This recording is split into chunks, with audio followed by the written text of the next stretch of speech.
kawawang pulis. 2 pulis ang pinagbabaril patay sa Antipolo City. Kung ano ang motibo ng o sa pagpatay ng mga lespo. Narito po ang report. Pinagbabaril at napatay ng mga suspect na riding in tandem ang 2 pulis sa Antipolo City kagabi. Dead on the spot si PO2 Ernesto Torralba Jr. ng pagbabarilin sa Lower Masikap Zigzag Road, Barangay San Jose, Antipolo. Habang namatay naman sa Antipolo City Hospital ang kasama niyang si PO2 Robert Riganit. Napag-alaman kay Superintendent Ruben Andizo, hepe ng Antipolo City Police, na 2 lalaking sakay ng motorsiklo ang biglang huminto kay na PO2 Torralba at PO2 Riganit at saka sila sunod-sunod na pinaputukan.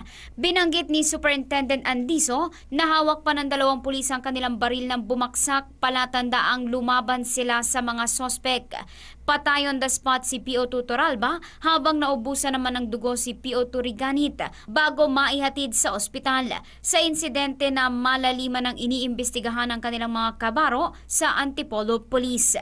Para sa MBC Network News RH48, Sheila Edubas naglilingkod sa pagbabalik. RH News Television para updated at i-share ang trending news na balitang ito para mas marami ang makabalita. At mag-comment para alam namin ang opinion mo.